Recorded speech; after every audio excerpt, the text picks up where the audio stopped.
perlu saya sampaikan, sanad ini harus mutasil. Sehingga kita tahu bahkan cara tidur Rasulullah itu miring kemana, ala jambil aiman, kemudian madhab kiblat. Sebelum tidur beliau wudu, sebelum tidur lagi baca subhanallah 33 kali, alhamdulillah 33 kali, Allahu akbar 33 kali. Sebetulnya wiridan itu sanad paling kuat itu tentang mau tidur. Meskipun ada riwayat dibaca setelah apa? Sholat. Jadi makanya kita al-jamu bina riwayaten, habis sholat ya baca itu, mau tidur ya baca itu. Nah, sebetulnya habis sholat sama mau tidur itu ngeri mau tidur, karena ini kan pemanasan mati, pelatihan mati. Karena satu kondisi yang Anda sudah tidak bisa ikhtiar. Tapi kayak apa Rasulullah? Justru kita kondisi yang nggak bisa ikhtiar itu pesannya Nabi apa? Kamu baca ini, baca ini. In mutta kata Nabi. Ada yang baca in mitta. Kalau mau berpikir potensi paling ngeri, bahaya paling ngeri adalah orang mau tidur. Karena di situ kita tidak bisa apa-apa. Cara musuhmu mangkel beku ya karek nyembelih. Cara bojomu mangkel beku ya karek ngobong kok ini TV ini. Anda usah merasa tidak akan mengalami itu, ya insya Allah enggak itu. Tapi dengan melihat di TV semua potensi itu ada. Untuk aku turunin kendaraan nangis yang akhirat. Gusti kalau mau akhirat mau kecelakaan. Nah, justru mau tidur itu Nabi itu unik, kelihatan bahwa ada nubuah, ada kenabian yang luar biasa. Kalau mau tidur ada nubuah, ada kenabian yang luar biasa. Kalau mau tidur itu ada wiridannya. Saya termasuk orang yang fanatik baca wiridan sebelum tidur. Jadi jangan kira kalau Selasa sholat jarang wiridan, tidak punya wiridan di tempat lain, itu sangat suudzon yang menyakiti. Saya punya cara sendiri untuk ingat Allah itu, terutama mau tidur. Sampai istri saya itu protes. Gus nak bersolat tahu mau nekot tasbih nabi tidur. Saya punya tasbih lupa jumlahnya semuanya di kamar tidur. Ini sekaligus ijazah entah pamer kebaikan tidak tahu saya. Pokoknya sudah husnudzon saja. Suudzonu iblis. Karena mau tidur saya pikir kalau tahu-tahu saya bangun terus ketemu mungkar nakir terus kayak apa. Sehingga Rasulullah itu ngajari kita luar biasa. Bismika wa du'tu jambi wa bismika arfa'u. Kalau mau tidur doa populernya Bismika Allahumma ahya bismika amun. Hafalnya gitu tak sama apa banyak. Allahumma rabbas samawati sab'i wa rabbal arsyil azim rabbuna wa rabbu kulli syai' falikul habbi wan nawa. Allahumma antal awalu falaysa qablaka syai' wa antal akhiru falaysa ba'daka syai' wa antal dhahiru falaysa fawqaka syai' wa antal batinu falaysa dunaka. Coba baca sampai tidur. Saking kadang takutnya sama Allah, akhirnya nggak bisa tidur. Kadang sampai setengah 4 terus tidur baru setengah jam terus subuh. Jadi kalau melihat tren itu kayaknya saya bakat wali itu kalau trennya seperti itu terus. Tapi sayangnya tren seperti itu jarang harus. Makanya terus tidak jadi wali-wali gitu. Tapi saya ingatkan ke jenengan, sanad-sanad seperti ini tuh yang mungkin Anda lupa. Anda hanya ingat sanad misalnya ya Mu'ad ini uhibbuka fakul dubura kulli sholatin atau falata ja'anna dubura kulli sholatin Allahumma inni ala zikrika wa syukrika. Kamu lupa bahwa saat paling krusial dalam hidup Anda itu tidur. Sehingga disebut wa min ayatihi manamukum billaili wan. Itu dari segi krusial gawat darurat setiap saat Anda bisa mati. Belum urgensinya tidur untuk melawan maksiat. Itu kalau kamu hidup di kota Demak atau kota Semarang, genera kepikiran di klub atau wong ayu-ayu seneng terminal ning ngene dalan-dalan, itu satu-satunya cara itu hanya tidur.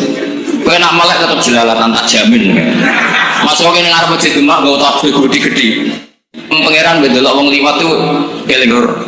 Barokahnya usul fikih adalah kita belajar dulu. Saya pernah musyawarah sama Gus Yofur tentang usul fikih.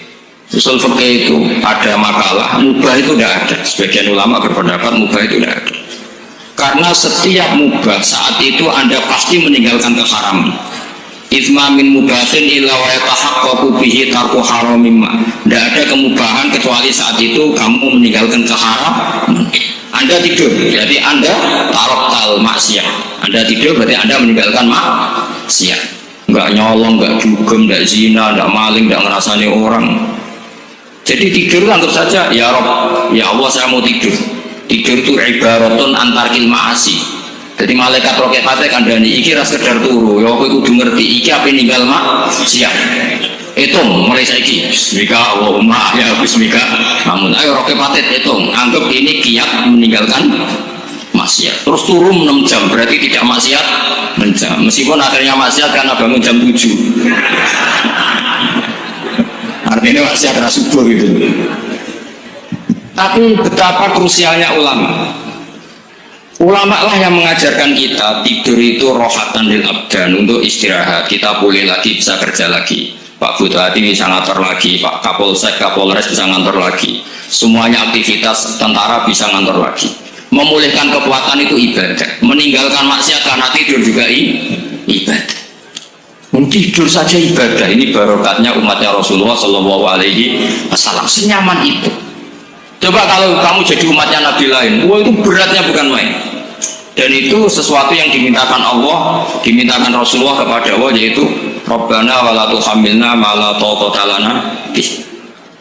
Termasuk la tahmil alaina isran kama hamaltahu 'alal ladzina min qablina. Jangan bebankan ke umat kami sesuatu yang seperti engkau bebankan pada umat dulu.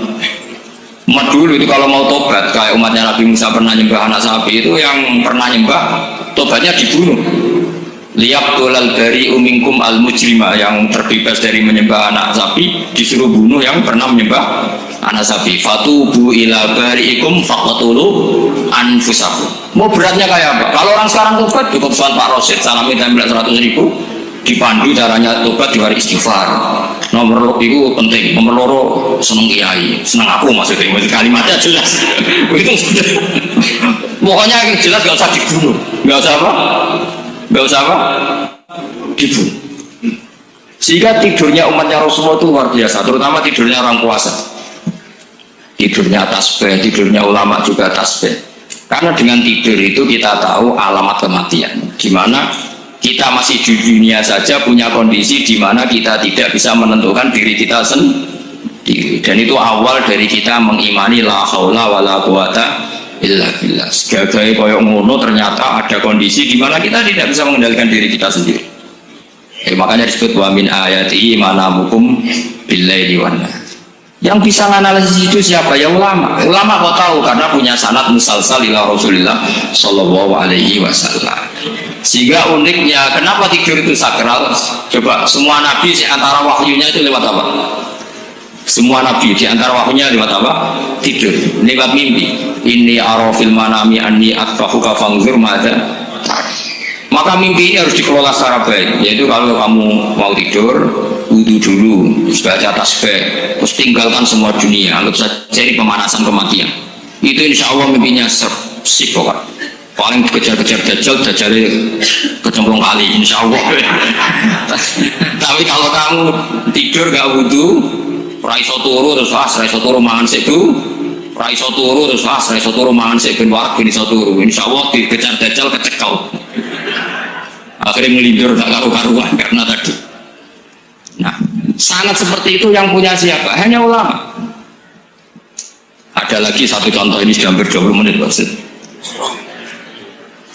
Itu saya pernah ngaji Durarul Kalami Syafi'i, mutiara ngendikan Imam Syafi'i. Itu ulama itu mesti ngendikan itu unik. Tadi saya sudah cocokkan sama Bupati, tak tanya, Pak Bupati, saya ini punya ilmu dari Bapak, mungkin pas untuk jenengan pakai. Kata Bapak, urip itu podo ya, ngadepi konco, kayak musuh podo ya, malah kadang ribet konco. Dulu saya itu iskal itu janggal. Tapi setelah ngaji Durarul Kalami Syafi'i yang ada di Muqaddimah kitab Majmu', Muqaddimah Syarhul Muhadzab Imam Nawawi, Imam Syafi'i ngendikan gini, man ahsana ilaika faqad qayyadaka. Wong apiki kowe nyancang kowe. Pak Rosid itu apian lho, kok ning sareng sowan mampir gayane apian, jebule nyancang. Awas nek teko niku Mas. Itu faqad qayyadaka, nyancang kowe. Tapi waman asaa ilaika faqad atlaqaka. Wong sing eleki kowe iku penak bebasno kowe. Kowe tau diutangi wong kancamu ta musuhmu. Sing biasa utang kowe kanca. Kowe numpak mobil ketemu musuh enak ora usah nawani, nek ketemu kanca monggo bareng. Sing ngel-ngel kowe kanca ta musuh. Artinya gini, kanca ya barokah, nggo perjuangan, musuh ya barokah mergo ora tau utang. Jadi segampang itu ulama melihat kehidupan tuh, man ahsana ilaika faqad qayyadaka wa man asaa ilaika faqad atlaqaka. Jadi akhirnya kita hidup tuh berkah terus. Di konco ya enak kata Solo, di konco Gus Syukur, nak kalau buatan sakit fikih musyawarah, reso tasawuf musyawarah. Di konco Pak Rosid, konco rai sederhana. Pokoknya duit. Tapi kurang contoh. Kalau rai Arab kan nggak sederhana, wajahnya mewah terus. Ekonominya juga sederhana. Saya sama Arsyad sama-sama gak kaya. Saya tidak ada nyotokan kan Gus Yofur sama Gus Baknya ngebis. Memang saya sering sama Gus Yofur ngebis sampai sekarang masih sering. Bukan karena miskin yang itu pilihan itu. Jadi ulama itu segampang itu melihat kehidupan. Saya termasuk kiai muda yang nggak takut mati, bukan karena yakin di surga gitu, dan karena saya sering baca berdoa. Allahumma ya Allah, kata Rasulullah, kamu harus berdoa ya Allah, ij'alil hayata ziyadatan li fi kulli khairin wal mauta rohatan li min kulli syarrin. Mungkin sekarang kita ada zina, mungkin sekarang kita ada korupsi, mungkin sekarang kita ada maling, tapi potensi itu tetap ada. Yang bisa ngakhiri itu apa? Kematian. Maka anggap saja kematian itu rohatan li min kulli syarrin, semua mengakhiri semua keburukan. Kayak apa Rasulullah memandang kehidupan? Kalau kamu masih hidup, anggap saja ziyadatan li fi kulli khairin. Saya gara-gara hidup saudara kersane Pak Rosid ngaji di sini. Ikhlas Pak Rosid itu sangat ikhlas. Saudara senior kula dipaksa ke gelem, diintimidasi ke gelem. Oh itu barokah. Nanti setelah saya mau mati, karena saya juga akan ridho-ridho saja ya Allah, ini akhir dari segala potensi keburukan saya. Sehingga kiai NU kiai alim nggak ada bajingan tukang ngomel wong kok mati. Saya gitu Pak, niki saya gitu. Tanggane orang sing gelem muni saya, kiai ini musuh. Ayo Pak muni saya Pak. Boten saya ini tempuh lan dia saya pun mati pun boten sakit nakal nih. Ya jenenge rohatan li min kulli syarrin. Kalau mayit ya rohatan aku min kulli syarrin. Kayak apa sanad kita ke Rasulullah kabeh itu dimana jadi ibadat. Al hayat ziyadah fi kulli khairin, al maut rohatan min kulli syarrin. Kenal Pak Rosid ya ibadah, apalagi kenal Gus Yofur ibadah, kenal Bupati ibadah, konco perjuangan. Kok kenal preman ya ibadah, konco latihan dakwah, anggapnya latihan ngelola rehab. Kenal polisi ibadah, jaga stabilitas nasional. Kenal ABRI ibadah, jaga NKRI. Kenal orang nakal ibadah, dianggap pembina. Semua itu ibadah.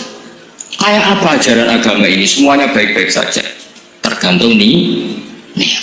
Tapi sanad ini siapa yang punya? Hanya ulama. Nah, ulama itu siapa? Ya orang yang kamu ketemu dalam konteks ini. Mbah Mun ngajari kita macam-macam. Mbah Mun ketemu orang siapa saja ke rumah. Saya kemarin bikin makalah untuk beliau, termasuk saya cerita dari riwayat Rasul akli ba'dal iman billah at-tawaddud ilan nas wasfina'ul ma'ruf ila kulli barin wa fajirin.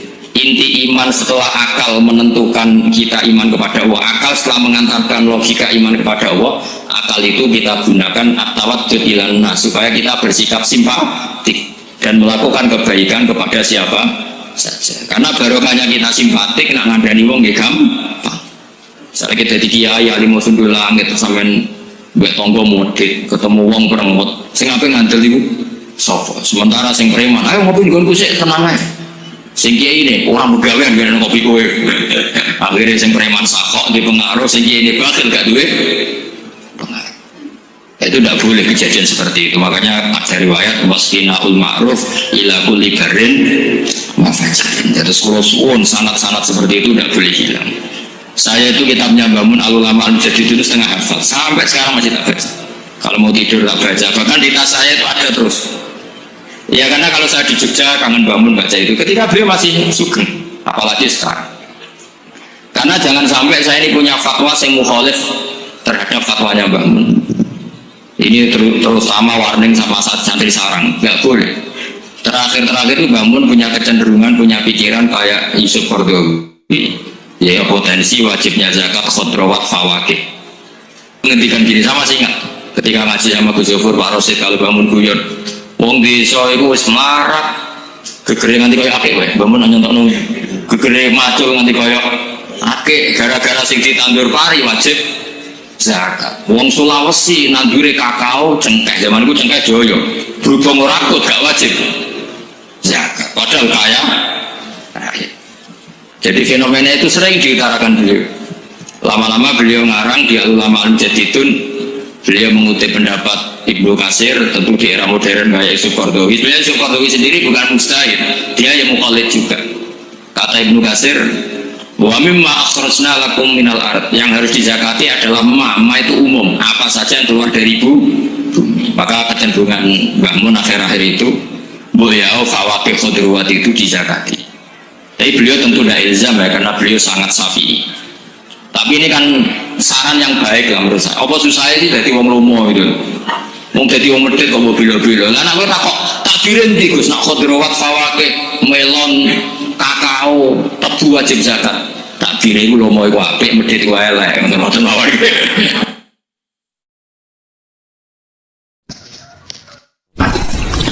Ada nikmat batinah, yaitu kepuasan mendapatkan ma'rifatullah. Itu ulang lagi, kepuasan mendapatkan ma'rifatullah. Itu nikmat batin, baik yang terkait Allah maupun terkait logika-logika tasawuf. Terkait Allah misalnya gini, misalnya kalau mikir, kalau bolak-balik matur niki berkali-kali di tempat ngaji ini, kimki jinan eling, betul gak ada masalah ingatan ini, eling tenang. Uangmu nak soleh, ya soleh, cek soleh mulai cilik, cek soleh dadakan ke husnul khotimah, pokoknya apa? Soleh. Niku nak mati, niku bumi ku nangis. Nangisnya bumi ku kekurangan, utawi kalong yang sing sujud ning dekne. Ya Allah Gusti, biasanya wonten tiyang niku sujud teng nggen kula, dia berperilaku baik teng nggen kula, sakniki tiyang niku pun jenengan ambil, nangis bumi. Saniki sing urip barek bedua jamal narkoba, jamal ngefly, jamal macam-macam. Itu nangis bumi. Langit sewenang. Gusti matur nuwun Gusti, orang itu saya tunggu lama, sekarang sudah engkau angkat ke tempat kami. Maksudnya diangkat teng langit. Sing bumi nangis, sing langit napa? Seneng. Nah kemudian kita berpikir begini, bumi kok iso nangis piye? Nah itu terserah sampean apa termasuk ulama zahir apa termasuk ulama batin. Kalau ulama zahir mengatakan bumi nangis itu mau kinayatun anil husni, pokoknya pantasnya bumi itu susah, wong kelangan putra terbaiknya. Tapi nak cara ulama-ulama hakikat yang mengenali sekali betapa kudrohnya Allah, betapa kudrohnya Allah itu tidak terbatas, itu yang meyakini bumi nangis itu nangis tenang. Misalnya ngatain kalau tak terang normalnya, kowe bayangno dadi Nabi Adam, ngrungokno kowe bayangno dadi Nabi Adam tenan maksudnya. Terus Nabi Adam orang pertama, dia tahu betul kalau dia dicipta dari bumi. Dan dia pula tahu betul, beliau tahu kalau dia bisa ngomong, bisa mikir, bisa macam-macam. Terus indukannya beliau itu bumi. Mesti pikiran Nabi Adam, jangan-jangan bumi ini juga bisa berpikir kayak saya. Ini kan materi saya, karena saya dari bumi ini bisa ngomong, bisa melihat macam-macam. Terus bedanya apa menurut sobat napa? Ngomong kowe dadi nabi napa? Adam, orang yang dekat sekali, qoribu ahdin, dekat sekali dengan kesaksian kudroh Allah. Gini ku dekne roh nak materi ini ke bumi, dan dia orang pertama yang urung lali kamu. Tapi ketika sudah ribuan orang, mungkin jutaan orang, lali, seakan-akan bumi itu tidak jenis dari kita. Bumi adalah hal yang berbeda dengan kita. Kita manusia berakal, bumi itu benda mati. Terus gue kata orang goblok-goblok, bumi itu benda mati. Sajane ya rada kriminal, orang Islam muni bumi itu benda mati. Gak bisa berpikir hanya manusia. Itu kengawuran-kengawuran yang kita ciptakan sendiri, kita wariskan turun-temurun. Umpama kowe iku dadi ulama, ngomong ngono iku isih. Bumi nggak nyekseni kue sujud, banyu nyekseni mbok pangan, mbok ombe kanggo sujud. Semua itu bersaksi tentang kita. Ya, karena sama tanggal pulau, cara melogika gimana? Begini, tak wari coro gampang-gampangan gitu. Tak warai tauhid sing kasep. Tauhid ini yang dawe Sayyidina Ali lau kusifal khoto umastatu yakinan. Umpama somben tutup-tutup ikut dibuka, akulah imanku ora tambah mbek pangeran. Karena tren dunia dan akhirat sama. Zaman yang dunia ya Allah ala kulli saing kodin, kok zaman yang akhirat ya Allah ala kulli saing. Cara Sayyidina Ali, somben aku sematilah imanku ora tambah meskipun aku swarga neraka. Lah kena nopo darah padha wae ning dunia pertunjukan kudratullah, ning akhirat ya pertunjukan kudratullah. Jadi pikirannya Sayyidina Ali seperti itu. Saya kan lahir misalnya tahun 1970, berarti mulai Nabi Adam itu saya kan nggak ada, ngerti-ngerti ada. Saya mengira waktu zaman tidak ada itu panjang apa cepet, karena kita tidak melalui itu, ujuk-ujuk, kadang kalau mati ya wedi kan, mau mati jebule kiamat 1 juta tahun kasih wopo nang kuburan, maksudnya Khalillah itu. Makanya aku ora roh, pun tak tinggal turu sakmono kan yo ngilir. Nang ini terus nanti terus. Mau mlaku-mlaku nang donya kok piye kok. Nak turu ya kok ngani ngoyo turu kok. Ribuan tahun lintas. Berarti mau buat jalan, sampean tak tahu. Misalnya sebenarnya kuburan itu, apa ngadepi muka nakal tukaran terus itu keselen tukaran kok nopo ratusan ribu mungkin. Nah terus kita dilatih. Kata Sidina Ali gampang latihan seperti kata Sidina Ali, gampang jadi wong alim. Pada akhirnya kita ini, aku zaman urip ora ora karepe, ngerti-ngerti urip, mati ora ora karepe.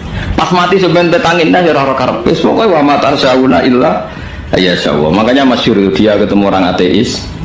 Dia orang ateis itu anti Tuhan, anti Tuhan maunya. Dia ditanya, "Lalu kamu hidup itu karena siapa?" Ya enggak tahu hidup. Lalu kamu mati yang menentukan siapa? Ya enggak tahu, kalau tahu mati. Ya berarti Anda enggak bisa menentukan diri kamu sendiri. Akhirnya gini taslim, ya ada yang menentukan lah, ya ada yang menentukan itu dalam Islam disebut apa? Allah disebut kalimat haqqin alaiha nahya wa alaiha namut. Jadi kalau maknanya itu kalimat yang benar-benar nyata, yang karena kalimat itu pula kita mendapat kehidupan, yang karena kalimat itu pula kita mati, yang karena kalimat itu pula kita akan bangkit lagi. Itu yang makna hakikat. Tapi kalau makna syariat nggak begitu. Kalau makna syariat begini, dan ini benar juga. Mulanya pun ada di ulama, ciri utama ulama itu jamiul bayan. Dia kalau menjelaskan itu indah sekali dan orang pasti taslim. Sama saya tak warai tenan. Sama kan biasa wiridan la ilaha illallah kan biasa. Mulai mimpin tahlil sampai kepeksa ke tahlil melok, sampai sing darani bid'ah akhirnya ya melok tanggane napa? Tahlil. Semuanya wae. Kata Ibnu Qayyim Al-Jauziyah dalam kitab Zadul Ma'ad. Kitab Zadul Ma'ad itu kitab kesayangannya Sayyid Abdul Al-Haddad. Sayyid Abdul Al-Haddad itu pengarang Zadul Ma'ad. Padahal kitab ini dikarang oleh muridnya Ibnu Taimiyah. Abdul Al-Haddad itu gak seneng Ibnu Taimiyah tapi seneng muridnya. Jadi di sini ulama ya demokratis. Gak seneng gurunya tapi seneng. Saja nih Ibnu Taimiyah itu orang baik. Ya ulama top ya baik, ya waras top. Saya ngerti-ngerti Wahabi itu identik dengan Ibnu Taimiyah. Akhirnya ulama ahli sunnah penyebut itu terus isin. Mulanya kira-kira harus dalil kalau Ibnu Taimiyah berkuat dicap Wahabi. Padahal Ibnu Taimiyah wong alim. Di kitab-kitab kita termasuk Syekh Muhammad Piyambak nanya Ibnu Taimiyah kalau Syekhul Islam kalau tapi kan ini sudah milik Wahabi sehingga kita ini terus akhirnya gak belum nyebut. Jadi kitab koyo dalil fastabiqul khairat iki apa Pak iki dalil yo dhewe-dhewe. Wah parah tenan wong-wong. Dulu saya melihat orang enggak kunut itu ya biasa. Mergo saya sebagai wong alim ngerti iku mazhab Abu Hanifah. Saya kira arah kunut Muhammadiyah. Kita ini sebetulnya ahli ilmi enggak tahu kunut itu mazhabnya siapa kita. Itu mazhabnya Abu Hanifah, yang kunut mazhab Syafi'i. Tapi tahu-tahu iki mazhab NU, iki mazhab Muhammad. Mana ada orang-orang ini bisa punya mazhab? Ngalimu sepiro nganti dadi nopo? Mazhab. Tapi sudah dibahas, harus jadi apa? Sesuatu habis ini. Mas repot-repot. Tak warai ya. Sampean ben nglapan la ilaha illallah itu keren ya, keren tenan bener keren. Nanti kan Ibnu Qayyim Al-Jauziyah itu gini. Min asliha khuliqatil jannah wa min asliha khuliqatin nar. Terus wa min asliha khuliqatid dunya wa min asliha bu'isatir rasul wa min asliha qatalar rasul. Terus sampai sekarang saya kira bedai, surga itu kan digawe kelas VIP mewah. Terus dari rugen kita dari dulu kan nak ini betul betul. Kira pitung pulau, wahyu kafe dan orang orang yang keriting, wahyu kafe terus gak tahu dulu om dia. Kadang bocah kita saya aja dulu. Boleh kita dari sifatnya maksuratun fil khiyam, jadi gak tahu keluyuran yang dinti. Wahyu kafe, surga yang semewah itu selek itu ya bagi mereka sing lafadzno atau yang menerima la ilaha illallah. Neraka sekarang dibikin dalam itu. Jari Abu Hurairah neraka itu tes-tesane benda kamu jatuhkan ke neraka itu untuk sampai ke bawah itu nunggu 70 tahun. Kila 70.000 tahun.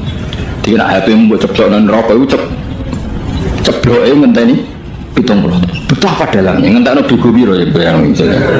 Oh itu kontraktor mana saja tidak sanggup disuruh ngedok kedalaman neraka. Iku ya mau kanggo wong sing menolak la ilaha illallah. Jadi kalimat ini luar biasa. Swarga digawe bagi yang nerima, neraka digawe ya untuk yang menolak. Ini kalimat sing kena tahlilan turu itu lho. Itu kalimat sing alasan Allah gawe swarga. Terus kalimat sing suwe-suwe sing lafadzno darani bid'ah itu. Itu kalimat sesakral ini nasibnya akhir zaman itu entek. Gara-gara dilafadzno tahlilan tersangka jadi apa? Bid'ah. Dulu kalimat yang dipuja-puja penyebab surga dan neraka. Saiki kalimat itu tersangka. Mau perkara napa? Bid'ah. Wis kejo melok-melok kowe debat ya ora iso makili aku sebarno iso. Kok ben terusno kok dalan to. Dah. Berarti la ilaha illallah itu kalimat yang surga dibikin karena itu, neraka dibikin ya karena itu. Kemudian Allah punya sunnah, lalu butuh pelatihan. Dikasihlah Allah dari bumi. Dia manusia butuh latihan, dibikinlah bumi. Bendene latihan ikrar la ilaha illallah dengan sadar, dibikinlah bumi, lihat buakum terus dites. Wes dikai bumi, ono makanan, ono minuman, ono wong wayah, ono pegatan macam-macam, ono diutang sebulat macam-macam. Gue ngetes, eling la ilaha illallah, eling utangi, eling la ilaha illallah, eling kasusnya, pokoknya dites. Karena nggak fair kalau Allah bikin itu kemudian nggak dites, dibikinlah darul imtihan. Dunia itu bahasa Arabnya darul imtihan, tempat tes-tesan. Imtihan mana apa?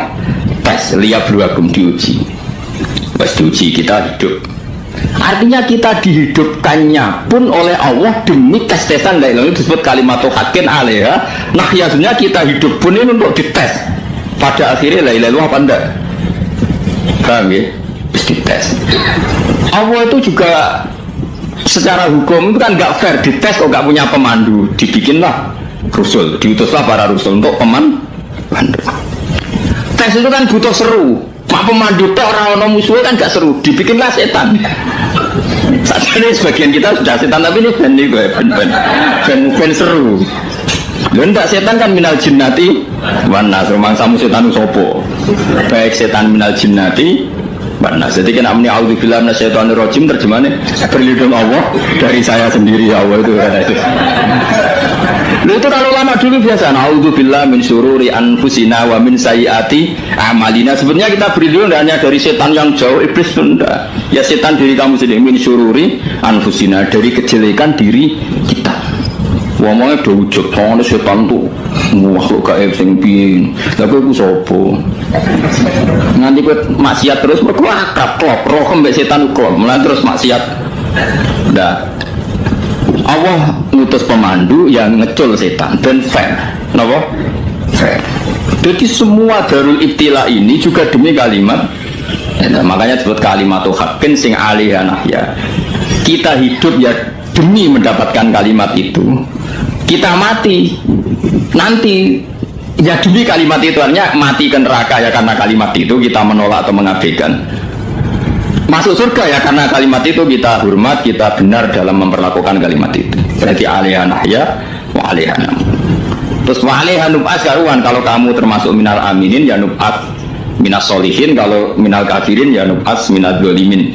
Tapi semua desain dunia ini hanya demi kalimat la ilaha illallah Muhammadur Rasulullah. Nah ini kan penting. Bagaimana mungkin kemudian kalimat sesakral ini, sehebat ini, kemudian ada orang tahlil kamu tidur. Kok iso? Kalau jangan kok iso orang dulu. Misalnya kayak mangkel, kalau mangkel sing mimpin Gus, wira barbar. Bagaimana mungkin kalimat yang menyelamatkan Anda kemudian Anda anggap problem? Elek gak? Apalagi kamu anggap ini bid'ah. Nak cara kula oke lah, ndongakno mayit itu gak ono tuntunan Nabi. Tahlilan gak ono tuntunan. Tapi wis muni tok kono tok. Artinya menduk kono tok ora usah nyerang kalimah, enak kalimah tetap kalimah thayyibah. Soal kowe ora seneng sing tahlil, kok tiga profesi lah iku wonge wae gedine jogeman. Ya saya misalnya, saya kadang nggak cocok sama mubalek karena kadang profesi. Tapi saya tidak pernah anti pengajian bagaimana itu membawa syiar Islam. Tapi kalau mubalek kadang orang seneng, kadang takut untuk piro.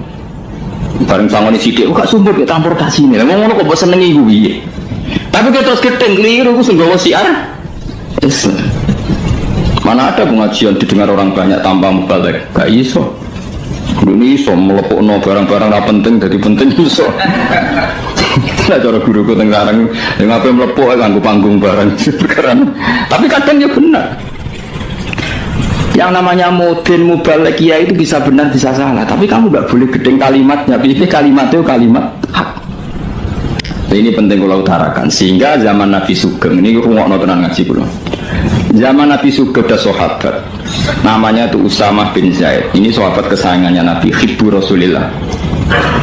Usama itu diutus Nabi perang. Ini dengerin, diutus perang. Pas perang itu si kafir tadi menggal temannya. Ada yang tangannya putus, kakinya putus. Wah, seorang kafir ini sudah luar biasa. Bacok sana, bacok sini. Ketika terdesak oleh pasukan Usama, kebetulan Usama ini cakap ya, sama beberapa temannya orang Ansor. Orang kafir yang sudah kotoa arjulana wa kotoa aidiana, dia pas terdesak bilang la ilaha illallah.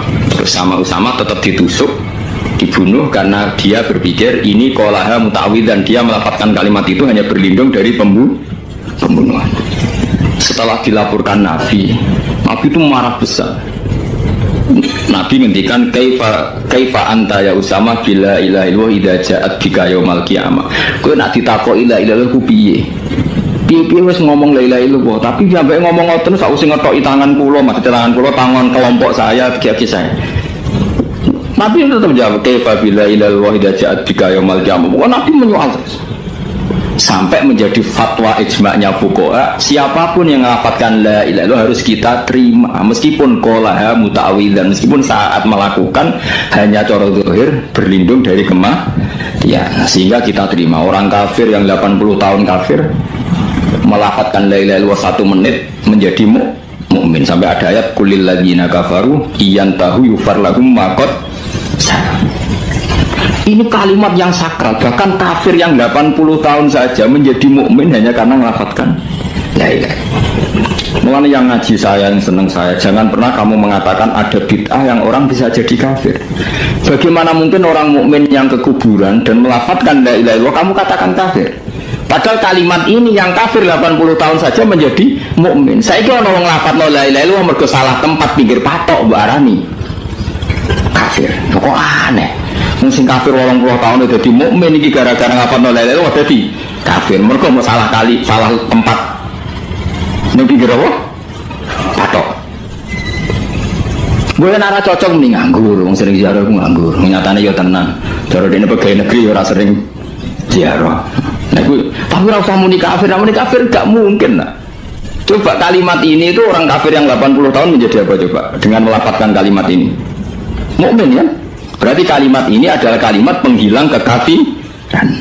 Lalu karena dilafazkan secara salah dianggap kafir. Hanya karena bid'ah itu tidak mungkin. Makanya sebetulnya Wahabi yang alim-alim itu tidak berpendapat demikian. Saya punya beberapa referensi Wahabi yang alim itu tidak pernah mengkafir-kafirkan orang karena perdebatannya seperti itu.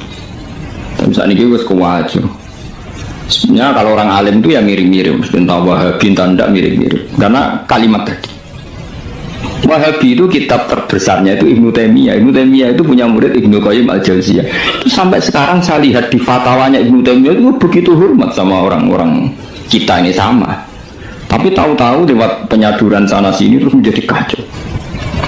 Jadi kalau kali ini malah ya sampai nak kepengen dua nikmat batinah. Seperti tadi yang saya utarakan, swarga dicipta sedemikian mewah ya demi yang menerima la ilaha illallah. Terus neraka dibikin se-ekstrim itu juga bagi yang nolak. Kemudian dibikin daru pelatihan yaitu dunia ya, karena kalimat berarti kalimat itu luar biasa. Wa biha qamatis samawati wal ardu. Kalimat ini pula menjadikan langit bumi berdiri. Lalu sekarang kita bisa ngomong, bisa berpikir, bisa nggak ada BPKB macam-macam. Itu karena kita sendiri apa karena kudratullah? Saya tanya. Karena kudratullah. Kalau karena kudratullah, apa susahnya Allah bikin kemampuan tanah ini nangis, tanah ini susah. Wong podo-podo kowe iso nangis, iso mikir ya mergo kudratullah, ndak karena kamu. Harusnya ya sama, bumi-bumi ini bisa menangis juga karena kudratullah. Makanya bumi ini menangis ketika nggak ada orang yang sujud. Itu ya mungkin. Zaman ku iso nangis ya krana kudratullah, mestinya bumi yang kamu katakan benda mati, hakikatnya dengan kudratullah juga sama dengan kita. Mulane tengene kitab Al-Husunul Hamidiyah, kula ngrasa utang tenan mbek kitab. Dulu saya ngaji 2 tahun kitab Al-Qasim. Kitabnya kecil tapi saya ngaji itu 2 tahun. Berkali-kali saya ulang. Itu beliau cerita gini. Dia yang ngarang itu orang alim, kebetulan dia orang India. Memang kelebihannya kitab dikarang orang Arab itu luweh bulat. Wong Arab kan semuanya Islam, karangannya itu standar. Ini dikarang orang India. Di Tonggo Blodor, di masjidnya ada dikarang ulama yang masyarakatnya itu udah karu-karuan. Dia cerita itu gini. Manusia itu punya satu kebodohan, di mana kebodohan itu disebabkan oleh Rabtul Asbab Al-Adiyah, mengkaitkan sebab sing biasa-biasa. Misalnya gini, sama saya kita omongi, misalnya ada orang bilang gini, batu ini nanti itu menjadi ayam, orang bilang mukhal apa enggak jawab saja mukhal. Kenapa bilang mukhal? Karena dikira tidak bisa kan? Enggak, jawab saja, jawab satu saja. Batu ini menjadi ayam, kamu jawab mukhal. Alasannya apa? Alasannya tidak mungkin terjadi, apa kamu tidak bisa? Sebetulnya karena kamu udah bisa. Udah. Lau ukhbiro dzakar rajul. Andai kan orang itu kamu kasih tahu, kelungsu ini biji asem itu, biji pohon asem itu. Nanti yang kecil ini suatu saat besar. Setelah besar buahnya banyak, tambah besar, tambah besar. Terus orang bilang mungkin. Ketika bilang mungkin itu karena dia bisa apa hanya karena menyaksikan berkali-kali ada kejadian nak kelungsu ditandur itu iso dadi gede. Coba sama jawab. Karena dia bisa apa karena hanya menyaksikan itu sering terjadi? Hanya misalnya.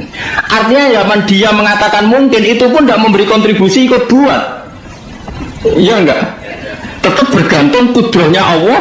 Dia hanya bilang mungkin karena sering melihat. Sebenarnya dia enggak sama sekali memberi kontribusi.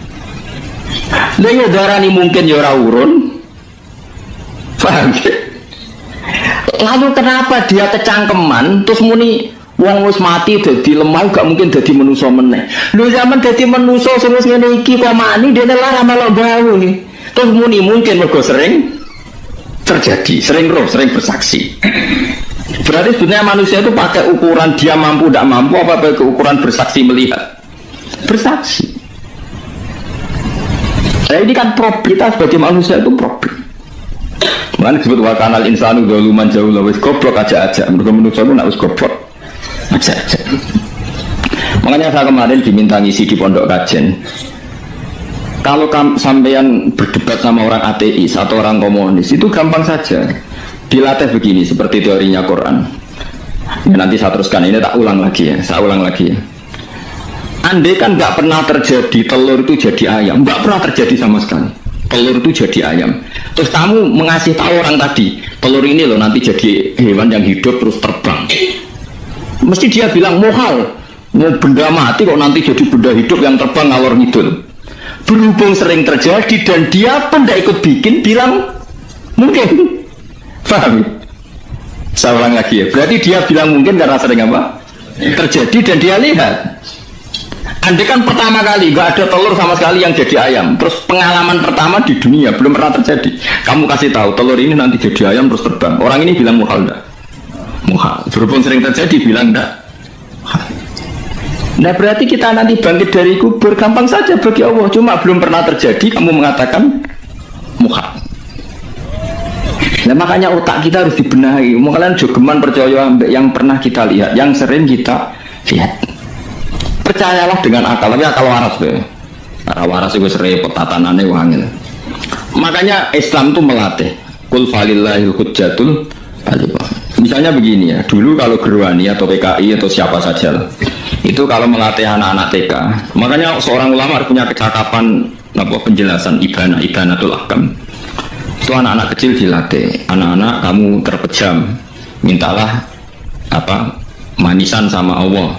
Ya Allah saya minta manisan, saya minta permen.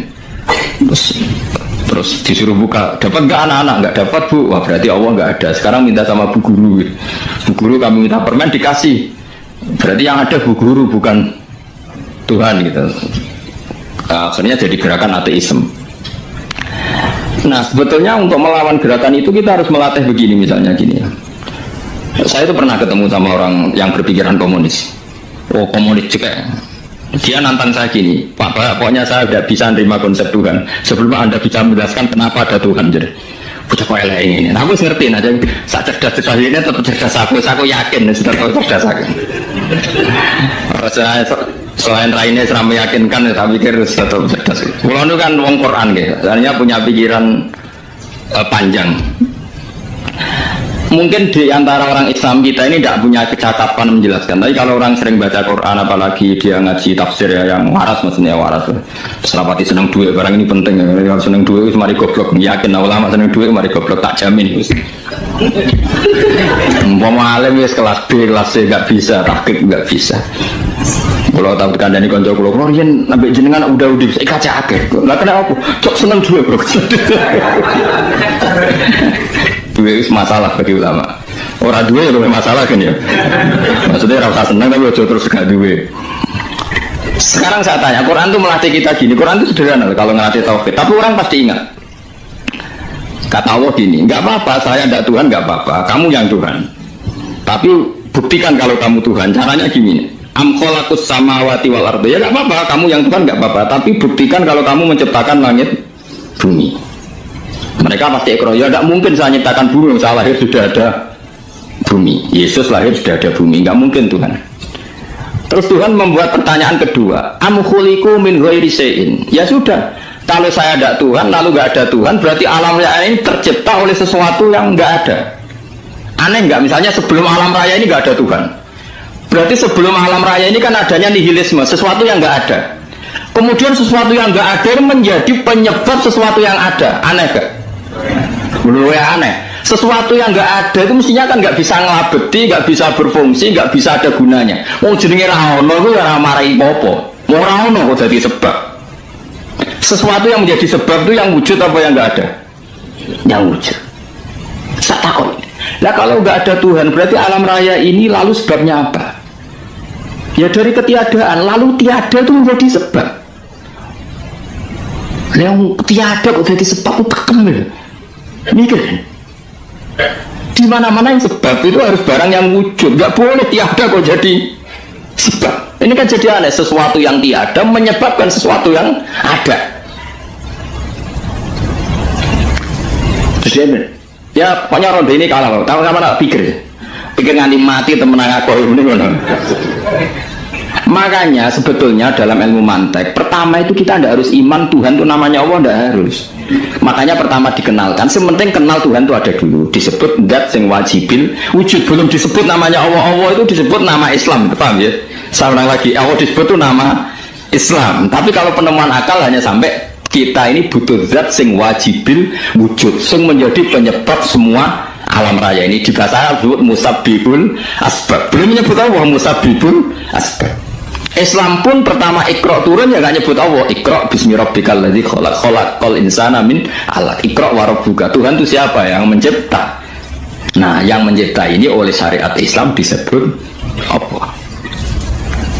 Tapi dalam logika yang penting gue kenal si ono musabbibil asbab. Pastikan bahwa alam raya ini yang wujud pasti disebabkan sesuatu yang ada. Nggak boleh barang wujud kok diciptakan oleh sesuatu yang tidak ada. Yang gendeng orang barbar barang rawono mbok sifati al-khaliq. Segala langit bumi apa? Pencipta. Penciptanya apa? Sesuatu yang tidak ada. Kowe ikhlas dutek ngono kowe ikhlas ora ya? Gak kowe ikhlas ora dutek ngono kowe ikhlas ora. Kowe gelem dadi bodoh nih. Gelem kan? Mboten. Nah, nikmatmu ini jenenge nikmat batin. Mulane sing sumeneng mbek kalimat la ilaha illallah. Wis ana sing bid'ahnallah iku wong nganggur wis beno sauni-unine. Tapi kadang memang kita berlebihan. Tahlilan rabar-bar matang pulau dina ini rabar-bar. Muka alasan wis disangoni akeh tahlil sedih lho sakake penggemar sing keselen sing nantuk sangu ya butuh cepet. Lan cara kula niki penting kula utar nggih. Kowe nek ora cocok tahlilan 40 dina wis ngomong ae kira cocok model harinya. Tapi ki aja menolak kalimat la ilaha illallah iku disifati kanjeng Nabi kalimat thayyibah. Wong Nabi nyifati thayyibah, kalimat yang suci kok nyifati bid. Tak soal kira cocok wong sebut. Misalnya kamu bilang saja wong mati wis sangu amale lha apa didongakno barang. Nabi benar donga ora usah donga. Wis ora usah biasa. Kula lah mbok dongakno ora seneng. Gak meyakinkan. Kalau dia suatu butuh dungamu rano suatu fadale pangeran apa butuh ngano. Nah tapi kalau dunga aku ya seneng. Senengnya ya semau lah, timbang nyanyi-nyanyi rame-rame sadok dungon, gue mandi bora pokoknya dungon. Saya ulang lagi ya. Makanya Quran itu melatih logika sampai seperti itu. Am khalaqus samawati wal arda la yuqinu, sampai terus diulang-ulang. Am khuliqu min ghairi syai'in. Kalau mereka merasa Tuhan enggak apa-apa, tapi buktikan mereka ini wujud sendiri tanpa sebab.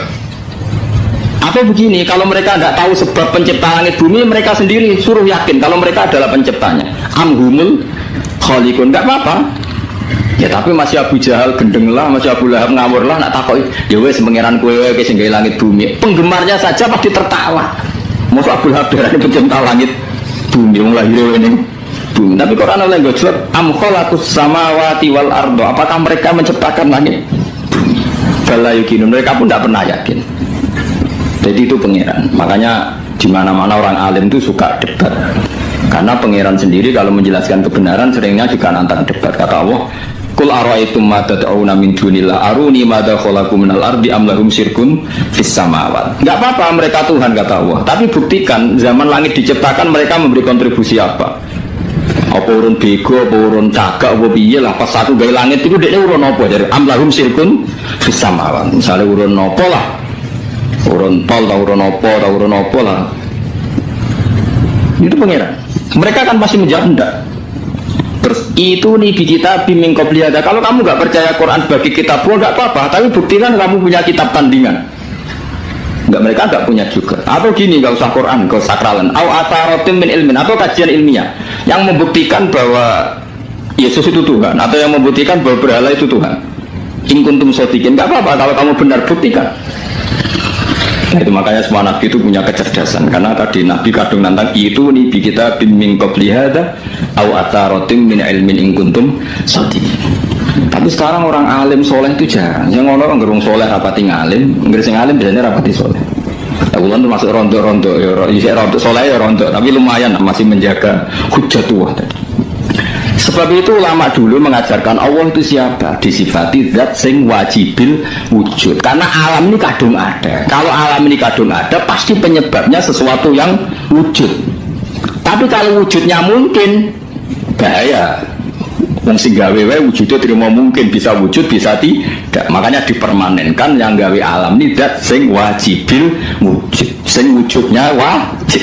Wajib itu nggak bisa nggak, pasti wujud. Nah terus kita kenal itu namanya khaliq, itu musabbibil asbab, itu khaliqul asya. Lalu oleh Islam zat yang demikian itu disebut Allah. Terus jadi la ilaha illallah. Nah orang yang bertauhid gini tentu punya kenikmatan batin yang luar biasa. Sehingga saya bayangkan nanti mati yang ngono biasa wae kan. Gusti zaman kula teng donya ora melok ngatur oksigen, ngatur nyawa, apa mati ndak rang. Mulai dari Sidina Ali, jenengan jemben nak mati tambah pinter apa biasa? Biasa wae. Ning bumi yo ndelok kudrohe Allah, kok ning akhirat ndak ana padha wae ndelok kudrohe Allah. Mulane beliau masyhur guyonan beliau lau kusifal ghata mastatu yaqinan. Sebenarnya aku nek muka sapa ning akhirat imanku yo ora tambah, yo biasa wae, standar-standar wae. Maksudnya kowe ning donya ujung-ujungnya paling pokok ya menyaksikan kudratullah, sebenarnya akhirat ujung-ujungnya paling pokok ya delok kudratullah. Ning donya saiki Allah ya matlubi sing kita cari, sebenarnya akhirat ya Allah matlubi. Paham ya? Artinya hukum dunia dan akhirat itu sama. Kita di dunia golek ridhanya Allah, ning akhirat ya golek apa? Ridhanya Allah. Nah soal kecil itu, tapi ning akhirat kan masalah pun rokok masalah, itu utang ditagih ya masalah, kere suwi itu loh masalah. Ya biasa, jenis makhluk anane masalah. Saya oleh di masalah pengiran jodoh masalah biasa wae. Terus niki kalau mulai saking penjelasan gitu, kias ali itu analogi kias ya, analog terus tengene ilmu usul fikih itu ada kias itu kan kias aulawi dari bawah dikiaskan ke yang lebih apa atas. Ada kias setara namanya kias musawah setara. Ada kias fakwal khitab, maknanya ya orang pasti sadar kalau maknanya seperti sampai saya kira beda jawab mau biasa mau udah pantas pinter pantas jawab kalau bolak-balik ngaji menerangkan kita ini hidup tuh menjadi tahu apa malah menjadi tidak tahu gara-gara hidup. Nah itu mari kita goblok sih, gara-gara hidup menjadi tahu. Yo, rasa benar gara-gara hidup menjadi tidak tahu. Kowe goblok itu sebab tahu apa sebab tidak tahu? Oh, gak polling gak apa-apa. Ayo 02 sebab tahu. Ini yang syukur. Tahu nih. Hidup itu menjadi tahu menjadi tidak tahu. Gue mas 01 gue. Tahu. Menjadi tahu. Nah gue tengah-tengah. Wong loro padha ora jelas ya, cara kowe. Ndak tahu. Berarti menang 0. Biasa. Tawari ilmu hakikat ya. Di awal syaratnya jadi wali. Sebelum jadi wali ku yo angel tapi tak warai mukadimah ya napa. Jadi nak bar iki urung wali cek apa? Mukadimah. Nah sekarang misalnya gini, saya mau minum teh, jadi saya melihat teh, saya minum teh. Karena saya fokus minum teh, terus anak saya main di sekeliling saya, anak saya kecil misalnya, terus jatuh. Saya ini dianggap bodoh kan? Bodoh kan? Gara-gara mau minum teh fokus saja, membiarkan anak jatuh. Yang andai kan saya tidak fokus minum teh, mungkin anak saya terkontrol. Terus ngerti ada cilik kan potensi apa? Begitu juga dunia. Gara-gara kita delok babunan ayu-ayu, delok gemerlapi dunia politik, delok hal-hal yang nggak penting, akhirnya melupakan hal yang penting. Sekarang misalnya Allah itu Ar-Razzaq, pemberi rezeki, Allah itu Al-Mudabbir sing ngatur. Gara-gara Fauzi terus meyakini satu makhluk apa yang menyelamatkan Indonesia. Ini kan dari iman kepada Allah menjadi iman kepada itu tidak boleh sih, iman ya pengeran. Jadi dunia itu biasa ya. Oh, manusia bisa nonton. Cuma ya tetap berorganisasi secara duniawi, tapi tetap bisa menentukan. Ini rumah tenan awas. Nah karena kita hidup maka menjadi tidak tahu. Kita tahu itu menjadi tidak tahu. Semua nasi enggak nanti tak terangkan sekian dalil dari Quran dan hadis. Gara-gara saya fokus minum teh, terlena mau ngopi, wasena iso ngopi. Gara-gara terlena itu anak saya jatuh, menjadi tidak tahu. Begitu juga dunia. Makanya Allah sering memberi nasihat, fala taghurrannakumul hayatud. Kamu jangan tertipu oleh kehidupan dunia. Ibaratnya Allah ning pinggirem, dat paling penting, paling pokok. Tapi kamu abaikan. Kamu bilang jabatan penting, teman penting, mitra pejabat penting, komunitas penting. Kamu sampai lupa bilang nah Allah itu lebih penting. Nah, ini sudah mulai kena hijab.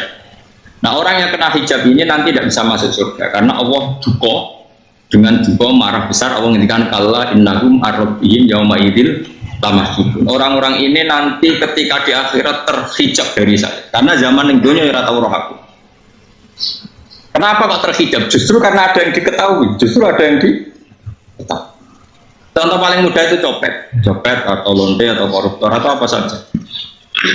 Misalnya nyon sewu orang jadi copet itu kan umur 17 atau misalnya jadi pekerja seks nakal itu kan umur 17 kalau hanya karena pernah mendapat rezeki dari judi misalnya atau dari transaksi yang haram. Terus dia bilang gini, aku nak jadi copet mangan kopo. Aku nak judi mangan kopo. Aku nak gak jadi wong nakal mangan kopo. Padahal dia 17 tahun nyatanya bisa makan birizkillah apa?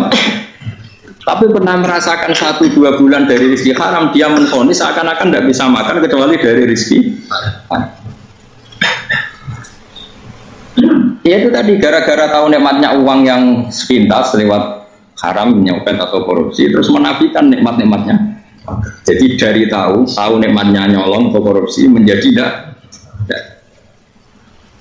Makanya kalau dalam ilmu tasawuf itu gini fatwalian, manusia sekarang itu tidur, kalau mati baru bangun. Jadi cara ilmu tasawuf itu annasu niyamun wa idza matu intaqu. Mungkin ada yang hafal tapi ra paham. Jadi rata terang annasu niyamun wa idza matu intaqu. Manusa kabeh sak donya iku turu, nek mati lagi mergo kan wis mati iku lagi roh, jebule sing hak tenan iku sujud ning pangeran. Sing hak tenan iku subhanallah walhamdulillah. Sing hak tenan iku muni Allahu akbar. Lah zaman ning donya dintekno kowe ngomong Amerika super power. Kenal presiden penting, kenal menteri penting, kenal kiai gede penting. Mbok entek. Barang-barang sing cara akhirat gak mendesak mbok entek. Wong nak ramangan mati, nak duwe gaji sumpah, nak pensiun sumpah. Hal-hal nanti setelah di akhirat kamu hanya tahu satu kalimatul haq, yaitu kenangan terbaik kamu di dunia itu sujud. Jika kamu getun ketika hidup tidak pernah sujud. Makanya kata Rasulullah, nanti kamu tahu ketika di akhirat hatta takuna sajdatul wahidatu khairan minad dunya wa ma fiha. Sehingga kamu nanti tahu bahwa sujud satu kali itu lebih baik ketimbang dunia dan karena ternyata setelah kamu di akhirat yang layak jadi poin kamu hidup di dunia itu hanya apa? Sujud. Nah, ini dunia kan WA penting, HP terbaru penting, babonan penting, mutra penting, ngomong terus berjuta-juta kalimat. Hanya karena kamu hidup. Tahu saya mati, gue ngerti, gue kabeh dah. Maka ilmu kamu itu setelah mati, lagi ilmu terlambat. Napas ilmu mau terlambat itu Allah duka. Kalla apa alhaqumut takahatu hatta zurtumul qabir. Kalla saufa ta'lamun summa kalla. Terus kalau ta'lamu na ilmal yakin la tarawun najahim. Pas gue ilmu wis bener. Gusti ternyata penting sujud teng jenengan, ternyata penting jenengan Allah. Pas roh pas wayang mlebu neraka. Kok wis kecewa. Ya saiki tapi wayang mlebu neraka, roh wis terlambat. Mane tak waris saiki bener roh pas wayang mlebu neraka. Kok nek roh terlambat pas roh wayang mlebu. Sehingga ketika Allah melehno wong kafir, melehno itu mencibir orang kafir. Kata Allah begini. Mungkin yang hafal Quran bisa dicek lagi. Fakashafna angka hito akafa basarukal yauma hadid. Jadi kata Allah ngomentari orang kafir ketika di akhirat, laqad kunta fi ghaflatin min hadza. Kamu lupa kan kalau ada akhirat seperti ini, kata Allah. Fakashafna angka hito aka. Sekarang kamu saya kasaf, saya buka semua fakta. Fa basarukal yauma hadid. Sekarang pandangan kamu tajam. Dulu di dunia bilang misalnya seks penting, dugem penting, narkoba penting, maksiat penting. Kalau nggak gitu saya pusing. Nanti di akhirat semua ini jadi problem. Artinya apa? Gara-gara di dunia melihat gemerlapnya dunia, dia menjadi tidak tahu pentingnya Allah, tidak tahu pentingnya akhirat. Maka dengan hidup malah menjadi tidak tahu. Maka untuk menjadi tidak tahu itu sebabnya dua. Makanya polling 01 dan 02 sama benarnya tadi. Gara-gara tahu yang menjadi tidak tahu, gara-gara tidak tahu yang menjadi tidak tahu. Tadi misalnya kamu fokus ya, misalnya Rukin jelalatan untuk cawe itu, fokus untuk cawe itu, kalau waktu ngarpe kejengkang, kesandung, berarti gara-gara melihat menjadi tidak tahu. Ya kira-kira seperti itu. Gara-gara fokus dulu dunia nganti raro Allah Subhanahu wa ta'ala. Di sini Allah sering pesan, fala taghurrannakumul hayatud dunya wala yaghurrannakum billahil ghurur. Kamu jangan tertipu dengan kehidupan dunia. Makanya saya itu orang yang paling fanatik sujud. Kalau suwun jenengan sing sujud. Mau sujud salat Imam Abdullah nikmati. Karena sekali kamu terbiasa mensifati dunia ini penting, nanti kamu akan lupa mensifati akhirat itu penting. Dan itu awal kamu tergelincir dari sawa isabil, dari jalan yang benar. Makanya tadi pepatahnya orang sufi apa? Annasu niyamun wa idza matu indah. Manusia itu tidur, kalau mati baru. Terus contoh kedua begini. Kenapa Allah begitu murka ketika orang tidak mengerti hak-haknya Allah? Bukan karena Allah anarkis atau keras. Memang secara akal pasti begitu. Saya sama tak beda ini. Lihat contoh gampang-gampang saja, tak wari logika. Kalau ada orang buta lewat kemudian nabrak tembok, karena apa? Karena buta kan? Buta itu maknanya tidak tahu. Akibat tidak tahu, nabrak tembok. Ya kan? Karena tidak tahu nabrak tembok, karena tidak tahu terjatuh di sungai, karena tidak tahu terjatuh di jurang. Sekarang juga sama. Orang karena tidak tahu pentingnya agama, tidak tahu pentingnya Allah, kemudian dia fokus ke duniawi. Akhirnya ya nabrak tembok. Natijanya sama enggak? Saya ulang lagi ya, orang buta karena tidak tahu nabrak tembok. Orang fokus lihat perempuan cantik atau melihat apa, kemudian dia tidak tahu depannya juga nabrak. Untuk menjadi nabrak itu syaratnya tidak tahu apa tahu? Bisa dua-duanya. Tidak tahu ya sebabnya nabrak, fokus ke yang lain ya bisa. Maka tidak tahu ya sebab nabrak, fokus ke yang lain juga sebab. Nah mata kita, hati kita ini sudah dipenuhi hal-hal yang tidak penting, sehingga kita lupa dari hal yang penting. Kayak tadi kita mau minum kopi saja, fokus sampai meninggalkan anak main sampai berarti minum kopinya tidak satu kebodohan, tapi ketika membiarkan anak kecil jatuh itu adalah kebodohan. Sebetulnya makan menikmati dunia itu tidak kebodohan, tapi ketika Anda melupakan Allah itu menjadi satu apa? Kebodohan. Ini disebut kamu jangan terlena oleh kehidupan apa? Dunia. Nah kenapa terlena? Itu kakean delok. Mulane Nabi ora tau delok dunia. Nabi, saya ini alat aja jadi wali, tapi bukan dimah. Kulon itu belum pernah delok. Saya pernah punya kakak wakil bupati, punya teman gubernur banyak tuh. Kalau dulu susu rawan di sini, mereka khawatir senang. Nabi itu pernah, Nabi itu yang manusia pernah lewat itu.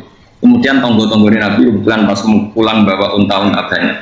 Itu Nabi melihat mungkin 0, sekian detik. Itu istilori pangeran. La tamudanna ainaika ila ma mata'ana bihi azwajan minhum zahratal hayatid.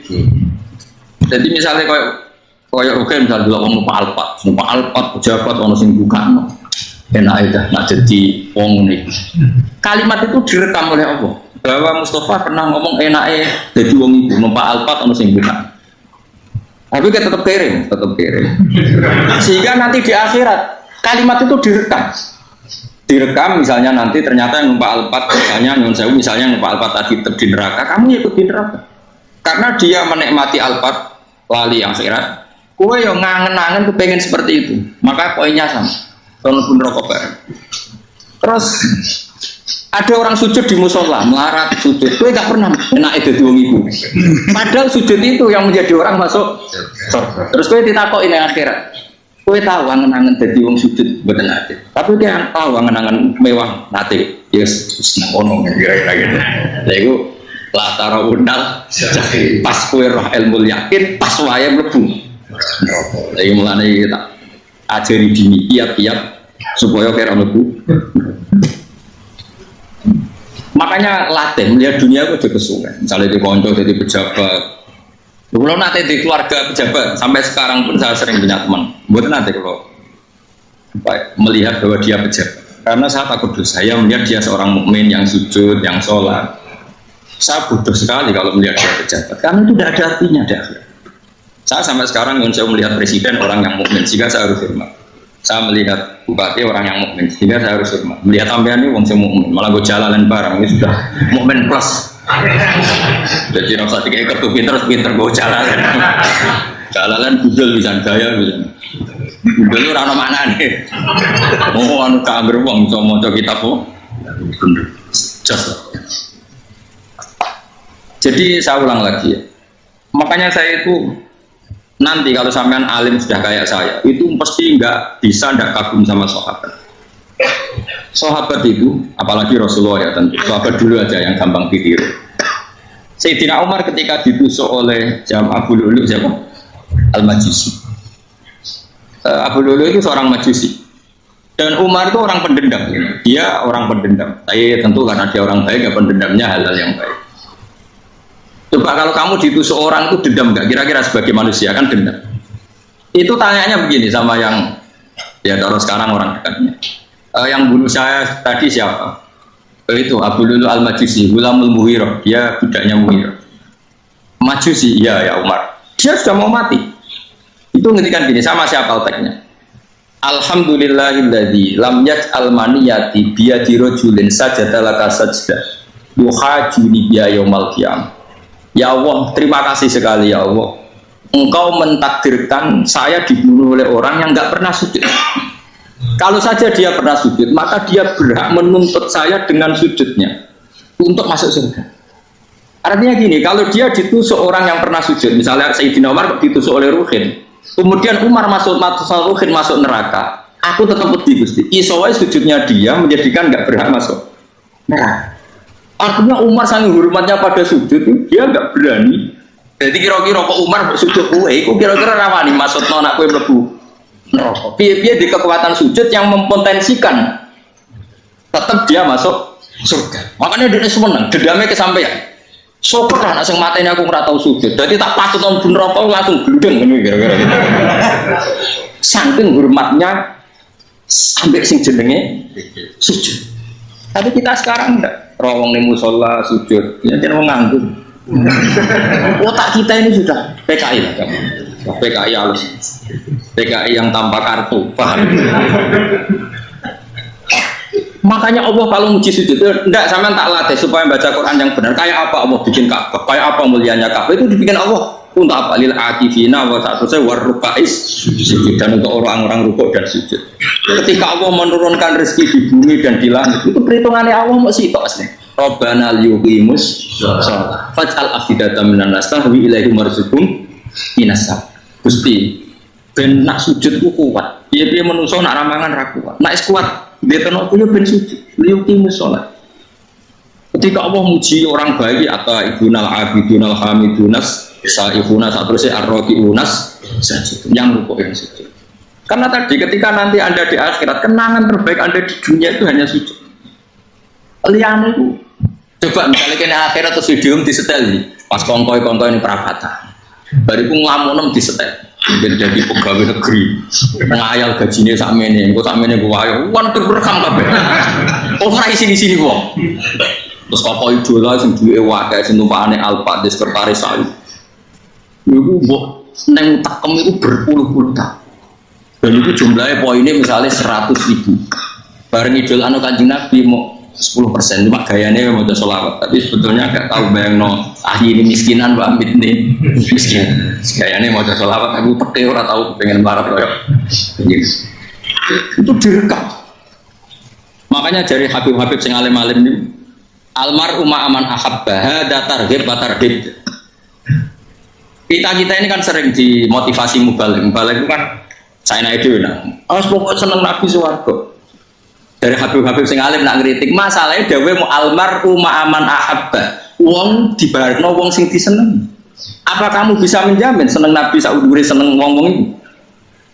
Jangan-jangan kita lebih berkeinginan seperti orang tertentu yang kaya raya, yang terkenal, yang hebat. Meskipun kue oleh sana muni seneng Kanjeng Nabi. Jangan-jangan status cinta kita terbukti ke orang itu. Iya, kalau misalnya gambarnya pasang di kamar, puas, partai, uang, kuasa. Kue nyumbang masjid, ngon saya mau 50.000, tapi bareng nyumbang untuk kemenangan orang itu 10 juta. Nyebut uang itu satu hari 100 kali, nyebut Nabi benda sholat. Warung dihitung, dipolling mbak malaikat. Disuruh saya buat dipolling orang-orang. Dengan cara begini, status senangnya orang ini ke siapa? Ya, ono pengajian sholawatan nyumbang 50.000, nanggung pemenangan. Harus kita diundang hayya ala sholah melakukan teknik koma. Tapi nak diundang acara kampanye atau kau ngarep sebelumnya jam. Dari sekian di polling, terus kadar cintamu ke siapa coba? Dari sekian indikator misal cara polling. Jangan-jangan diputuskan lebih seneng ke itu. Ya sudah almarhum aman. Makanya kata orang-orang alim almarhum apa? Orang itu terserah disenangi. Masalahnya kita tidak ada jaminan lebih senang Nabi. Ya orang jaminan saya aman misalnya. Hitung dewi-dewi. Rasa menang terus kok begitu. So wis kadung tuh, so wis kadung. Makanya Sufyan Ats-Tsauri itu jadi wali kurang sama mergo ibadah akeh. Sufyan Ats-Tsauri gurunya Imam Syafi'i jadi wali itu sederhana. Aman aja ditanya orang-orang jadi wali dengan cara ngejer. Tapi kan niru kopi pastel ya, artinya orang apa ya KW lah. Kalau niru nggak apa-apa, tapi KW kebaikan. Sufyan Ats-Tsauri itu ditanya, kenapa kamu sedekat itu sama Allah dan Anda keramat? Jadi resepnya begini, saya itu belum pernah ke masjid nunggu adzan. Paling nggak setengah jam, 1 jam sebelum adzan itu saya sudah ada ke masjid. Ditanya, kenapa begitu? Ya kok kaulo sing elek, moro ngenteni diceluk. Terus ngerti nak wayahe yak ngono kok Allah nyeluk. Misalnya saya punya candalem atau saya punya karyawan, tiap jam 8 itu buka toko. Nah, bayangno gitu. Saya punya karyawan, tiap jam 8 tugasnya buka. Selalu buka tokonya ngenteni tak panggil. Rohen, toko buka, siap. Tapi besok yang ngono lagi, jam 8 buka, siap. Tiap hari gitu, kira-kira ngedarani karena aku goblok apa sopan? Kira-kira nggak jawab deh. Goblok kritik gak usah sini.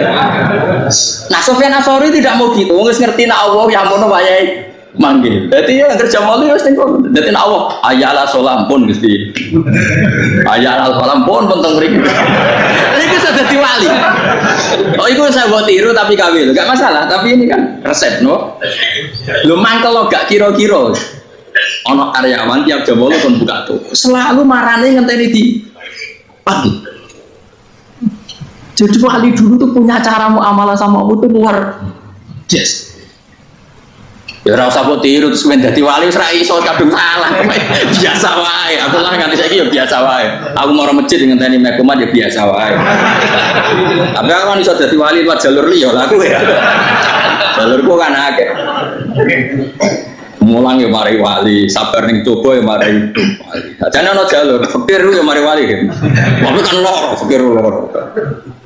Jadi Imam Adil ya wali, dia bojo judes itu wali masyhur. Ana wali barokah di bojo judes. Jadi ya jalur dadi wali. Wah lebih ngeri lagi. Ngeri tenan nanti akhirat terjadi.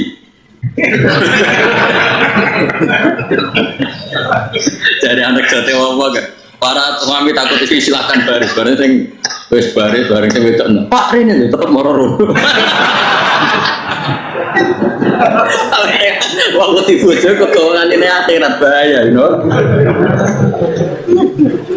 Yes. Bahaya, di bojo nganti kegawangan apa? Masyhur jadi cerita-cerita wali guys. Ya saya ulang lagi ya. Latih, meskipun dari kecil lah. Makanya kamu tahu kenapa Quran itu kalau ngendikan sujud kayak gitu spesial. Walillah fa'bud wa kum minas syakirin. Jadi meskipun kita di dunia umumnya orang saya makan sami, saya juga punya istri, punya keluarga, tapi saya belum pernah melihat anak saya itu sebagai anak saya. Saya kalau melihat anak saya ini teman sujud saya, nanti yang meneruskan sujud saya. Saya tenan belum bolak-balik ditanya istri saya dan agak-agak marah. Terus Pak, kenapa kamu hormat sama anak sampai gitu? Kalau nanti manja gimana? Kalau terlalu manja, saya bilang itu udah anak saya. Itu nanti yang meneruskan sujud saya, yang meneruskan rukuk saya nanti pasti mati. Dan saya butuh di bumi selalu ada yang sujud sama Allah. Dan itu yang paling dalam otoritas saya itu anak saya. Orang lain itu enggak dalam otoritas. Jika kita melihat anak itu ini penerus sujud saya, penerus rukuk saya, kita enggak sudah duniawi sekali. Rumah anak-anak tua dan di rumah. Kapitalistik. PKI lah pikiran yang Cina yang fasek-fasek yang jalan, yang gue jalan ngalor itu pertanyaan. Jadi dulu itu kalau para nabi dungo fahab di miladun kawaliya ya risuni wa risu min ahli ya seorang turunan yang meneruskan tradisi sujud tradisi. Sehingga ulama-ulama dulu kalau dungo anak-anak itu min ahli sujud wa min ahli Quran wa min ahli sunnah apa? Enggak apa-apa, gue seneng dunia gak apa-apa. Ora usah tawari gue seneng dhisik. Paham? Dadi iki ora usah nutur Gus Pak rapo, ora usah tarani rapo, wis mbok lakoni. Makanya pulau suwon sangat sujud itu luar biasa. Nanti kamu di akhirat kenangan terbaik Anda di dunia adalah pernah apa? Sujud. Bayangkan kalau itu jadi orientasi Anda. Anda berpolitik, ya, malah partai Gerindra, ya, Golkar, ya, PDI supaya jadi penyuara sujud tidak dilarang di Indonesia karena umat Islam mayoritas. Saking mayoritasnya sampai pejabat rasolat terawani.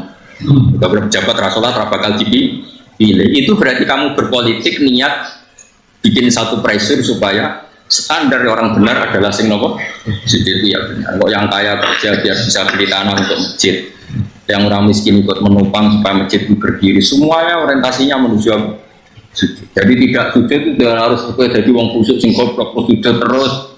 Tahu-tahu negara dikuasai komunis misalnya, terus akhirnya sujud gila. Termasuk menciptakan satu suasana Islami di negara ini juga berarti menciptakan keberlangsungan sujud, karena dengan suasana Islami berarti sujud tidak dilarang bahkan dianjur dan sebagainya. Ini penting saya katakan karena kalau tidak diingatkan Nabi itu pernah punya anak dalam itu setelah mau boyong para santri itu ditanya, kamu minta apa sama saya? Ya Rasulullah kasih waktu 1-2 hari mau saya pikir, karena yang menanyakan orang yang sayyidul awalin wal akhirin. Setelah sekian 2 hari minta apa kamu? Jaluannya gak tanggung-tanggung. As'aluka murafaqataka fil jannah. Saya minta jadi temanmu di surga. Oh Nabi kaget tuh. Kok kalian diwarai wong? Boten ada sing mati. Kok Nabi diwarai wong ndak ada ya. Terus kenapa kamu minta itu? Kata tadi, kalau saya minta dunia itu nanti zailah. Dunia itu pasti hilang, faniyah pasti hilang. Maka yang abadi adalah saya jadi temanmu di surga. Tapi apa kata Rasulullah Jabir? Fa'inni ala nafsika bikasrotis sujud. Ya sudah, kamu bantu saya, kamu memperbanyak sujud. Kayak apa? Nabi pun mintanya fa'inni ala nafsika bikasrotis sujud. Saya bantu untuk menolong diri kamu, kamu memperbanyak sujud.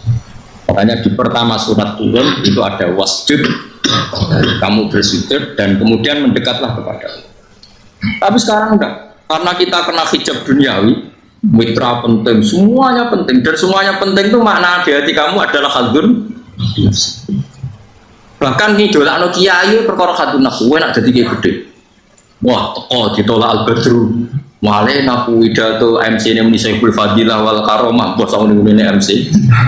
Baru disangoni dihormat. Tekan muji ulama we dari segi dun. Ya, baru bisa wayo akeh macam-macam. Untuk nek salah, tekan muji ulama wis dari segi.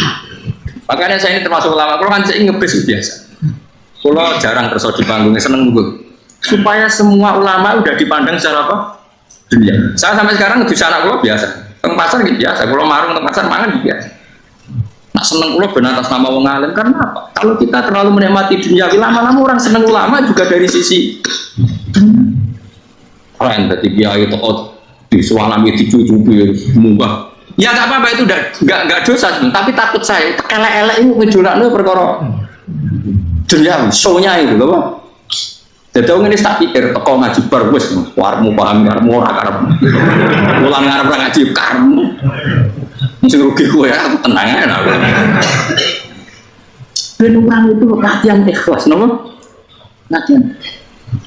Beberapa kadang gitu protes bet yang dia. Terus jenengan sekali-kali nak tidak tak derek sok umum. Aku tuh tidak mengharamkan itu menaik keluar dari gua. Daerah Haji malah turun, topa meneh. Jalan era roh daerah Kiai malah nyangka. Ngarusin tahu tak mendaerah nang kota, akan sepeda motor kan terno ning gone malah. Jalan itu malah jalan. Lha kan jalan akhirat ora roh donya ora roh sing ora iso. Lah tak kowe wong ijo urip. Di dalam dunia raro dalam akhirat raro mbok roh iku apa?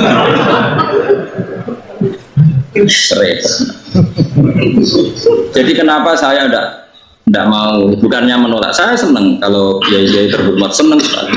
Saya senang kalau ada ulama dihormati karena supaya jadi tradisi ulama itu terhormat. Tapi jangan semua ulama mau dihormati. Nanti lama-lama jadi siklus akan mencintai kiai saja karena fasilitas. Terus senang jadi imam masjid akbar, masjid istiqlal, imam besar. Senangnya mau kenal presiden, datang di kawal. Senang jadi sudah, wah keren, sholat ngarepe, bah, kok dikawal askar.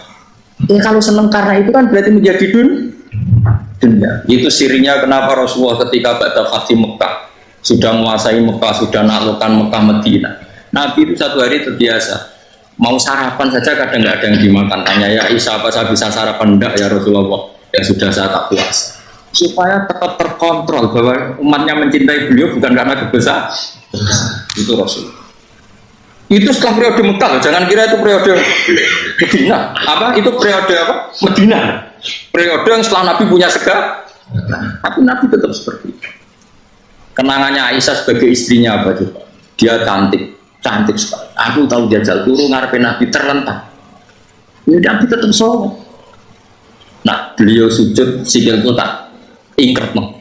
Nah beliau ngadeg tak lonjor meneh. Jadi Aisyah wa ana muqtaridotun benayati turu terlentang. Jadi cara ya sudah terlentang. Mau Nabi nak sholat suwingan dia tetap sholat. Oke itu bojo ayu orang ora sholat. Bojo elek ora sholat ngono. Bojo elek amen junub menawa. Kowe ora kena go contoh kasus wong kasus. Kowe di bojo ayu prapat turun karepku siksa salat ora bos misale lho. Pemene wong jegoten wae ta mbok. Mustofa kalau nang nyek jegoten liyane ora apa-apa. Mergo nang nyek wong akeh dosa, nang nyek wong sitok ora. Misale dosa tak hitung mau ke sore. Aku nyek dosa sitok, mulang ganjarane 10. Cek susuk ora. Cek sarplus orang dagang aja. Coba di, ibu yang ada nih raih kelas, raih kelas aku ya raih kelas ilmuku malah lorong. Malah merokok yang kelulas sebenarnya. Makanya ini dipikir, saya ulang lagi, harus dipikir secara matang bahwa kita tidak boleh terlena oleh kehidupan dunia. Menjadi bodoh kan Anda minum teh, kemudian anak Anda jatuh di pinggir Anda. Nah, sekarang menyangkut mukjizat. Ini masih tentang ayat ini, nanti sampean tahu logikanya. Tak bedain, tidak jawab satu-satu aja. Karena iman sarannya harus tahu. Fa'lam itu tak tahu. Fa'lam anahu la ilaha. Ketika sekarang telur, saya memberitahu misalnya, Ben, telur ini udah dipitik, cara kowe mungkin tor. Ayo jawab satu-satu. Mungkin kan? Tapi pertanyaannya, saat telur menjadi pitik kemudian mungkin, dan ayam ini bisa terbang, bisa selingkuh, bisa punya anak turun, itu menjadi mungkin, itu kan kamu pun tidak ikut menciptakan. Ikut gak kamu menciptakan telur menjadi ayam? Tidak kan? Kan di luar kudroh kamu, di luar kemampuan kamu. Tapi kamu bilang itu mungkin. Ada onta yang buding, yang sudah hamil juga. Kamu bilang nanti onta ini mau punya anak, dan anaknya nanti bisa jalan seperti induknya. Kamu katakan apa? Mungkin. Tapi saat Anda katakan mungkin, Anda ikut menciptakan enggak? Enggak kan? Tetap itu kudrohnya Allah. Tetap itu. Maka para nabi itu tidak tahu bedanya antara unta yang keluar dari indukannya dan keluar dari batu. Itu syaratnya dari nabi, syaratnya dari wali. Nah, saya kira nabi. Makanya Nabi Soleh ditakoi, bukti nak kudrohnya pangeran ubi. Lah kamu minta apa, kata Nabi Soleh? Silahkan ada unta keluar dari batu itu. Nabi Soleh bisa. Ya tenan terus unta keluar dari batu. Terus kaumnya gawok. Wah kok hebat tenan unta metu kok batu. Jadi Nabi Soleh, ya padha karo unta lahir kok indukane. Bedane apa? Yo beda. Lah bedane apa? Metu kok watu kowe ora melok gawe. Metu kok indukane ya kowe ora melok gawe. Bedane apa? Tapi tak kamu kena hijab, kamu ini kok nak beda deh. Cara nabi-nabi orang roh beda deh. Aku lo termasuk warasatul anbiya, ya orang beda deh. Marah sotak lo nih mas. Yo misalnya gue cara iman seperti itu, yakin jadi wali. Wes sama amatir lah, wali swasta loh. Pokoknya sudah sih. Jadi manusia itu lucu, sesuatu yang dia pun tidak bisa. Itu sok beda no. Kalau telur menjadi ayam mungkin. Sapi keluar dari indukan mungkin, biji padi menjadi padi besar mungkin, tapi nak watu kok jadi biji padi mukhal. Loh saat yang dikatakan mungkin itu apakah manusia ikut memberi? Tidak kan? Ikut menciptakan? Harusnya kan tetap bilang, yo aku menyaksikan itu karena ada kekuatan X yang menciptakan itu. Harusnya dia kalau mau konsisten kan, saya tidak bisa menciptakan telur jadi ayam, tapi ada kekuatan lain yang menciptakan. Dan saya tidak bisa. Jadi telur keluar dari ayam ya kita tidak bisa menciptakan. Sapi keluar dari indukan ya kita tidak bisa menciptakan. Termasuk untanya Nabi Soleh yang keluar dari batu besar kita. Makanya semua Nabi itu tidak tahu bedanya. Itu bedanya Nabi sama enggak Nabi. Makanya Nabi itu tenang ya, masyhur. Ketika perang Khandaq, Nabi itu kelaparan. Kemudian Jabir datang, ya Rasulullah, istri saya menyiapkan makanan untuk orang 6 karena kambingnya hanya kecil. Maka hanya orang 6 saja yang kau boleh datang ke sini. Tapi Rasulullah dengan santainya, ya ahlal Khandaq. Padahal yang ngeduk Khandaq itu sekitar 3.000, ya ahlal Khandaq. Halumu ilayya ayo ke Jabir, karena Jabir sona atau aman, bikin makanan untuk kalian. Itu 3.000 orang. Wah Jabir dimaki-maki sama, sudah bilang untuk orang 6 Nabi, ini apa-apaan orang banyak, ini mesti tidak cukup, kita mana. Nabi santai, bilang ke istri kamu, Jabir jangan buka makanan itu kecuali. Ya, makanya Nabi mater temengiran. Gusti ini cukupkan untuk orang banyak. Sama Allah di ACC ya terus cukup. Karena bagi Nabi tahu betul. Sekarang ketika beras menjadi beras, apa dalam kudroh kamu, dalam kemampuan kamu? Enggak kan? Ketika sistem tubuh kita makan kemudian jadi kenyang, apa dalam kemampuan kamu? Kue muni mangan maknane sego bolebokno mulut, terus kue darani punya kemampuan makan. Apa setelah itu kamu mengendalikan sistem saraf kita, sistem urat kita? Enggak kan? Jadi Nabi itu rara beda nih, justru itu jadi Nabi karena dia nggak pernah terjebak, Nabi nggak pernah terjebak oleh yang pilih. Makanya cara pangeran wa ma min dabatin fil ardi wala ta'iri yatiru bi janahihi illa umamun amsalukum. Ketika orang kafir minta bukti kudrohe Allah iku apa? Kayaknya Nabi ditono manuk. Lah manuk terbang bukti kudrohe Allah. Ya biasa mata manuk terbang, wis suwe ra manuk terbang. Bukti kudrohe ning ndi? Iku tekek wis semper. Lu bukti kudrohe ya kowe ra iso gawe ya. Tapi maksudnya wong kafir bukti kudrohe pangeran nggawe unta kok watu. Lah bedane apa mau hale unta kok watu ambek kok indukane? Bedane apa jajan? Wong ibuke unta ya ngrasa gawe. Apa ibu unta bisa menciptakan anak unta? Kan tidak bisa juga. Ini singkatnya cerita bahwa Rasulullah itu diutus ngelakoni qiyamul lail. Ya. Terus kula baleni malih awal Rasulullah dados nabi niku namung diwajibaken qiyamul lail. Tapi qiyamul lail sing ekstrim niku hampir setengah malam. Niku jenenge napa? Qumil laila illa qalilan nisfahu aw inqus minhu napa? Qalilan. Di pertama kali kewajiban Rasulullah nu nglakoni qiyamul lail niku minimal separuh. Niku mawon nak saged auzid alaihi nak iso kan namo tambah. Ini pun kula terangaken kenapa Rasulullah kan qiyamul lail. Ko innalaka fin nahari sabhan tawila. Karena ketika siang nggih niki perlu diperhatikan tentang kiai-kiai ini. Ketika siang itu orang banyak kegiatan. Sabhan napa? Tawila. Sabhan itu kegiatan. Misalnya sing dagang nggih dagang, sing tani nggih tani, sing mulang nggih mulang. Tapi apapun kerja itu termasuk ibadah, nggih. Kerja itu termasuk napa? Ibadah. Tapi piye wae surah kerja itu surah kedonya. Sebab itu nggak bisa ibadah sing bentuke kerja koyok nandingi keheningan malam menyangkut carane tumak ninai ati eling Allah Subhanahu wa ta'ala. Misalnya koyok kula jenengan kerja dagang, ini cara Islam ibadah. Tapi satu ibadah sing piye wae iku dadekno panas. Misalnya transaksi rugi nggih ngeluh. Kowe golek badhe akeh-akeh jenenge kemerungsung. Rugi yo ngeluh. Intinya itu sesuatu sing boten mahdhuf, boten murni. Benten mbek qiyamul lail. Sampean milih wiridan alhamdulillah nggih para pangeran. Mergo suasanane syukur. Sampean milih wiridan astagfirullah nggih eling pangeran tenanan. Mergo suasanane eling dosa. Sampean milih wiridan la ilaha illallah nggih ibadah. Mergo milih suasana tauhid. Nah, wiridan bengi niki sing disebut pangeran innana syi'atal laili ya asyaddu wa aqwamu napa ila piye wae wektu bengi ini wektu sing paling pas gue eling Allah secara murni secara tulus. Ini kula bolak-balik matur pilihan wiridan niku zaman Nabi itu macam-macam. Orang yang karakternya syukur kan milih alhamdulillah. Sing karakternya merasa dosa, merasa salah kan milih nopo istighfar. Sing karaktere tauhid nggih milih la ilaha illallah. Karena orang tentu wis kegawa karaktere masing-masing. Sebab itu wiridan biasanya kalian kiai-kiai riyen zaman Basim Asari nganti saniki mun dipilihno sing jamek. Ini terus dibentuk tahlil. Tapi tahlil sakniki niku pun kalah mbek hukum adat. Nah niku bolak-balik kula matur hukum adat itu menjerumuskan.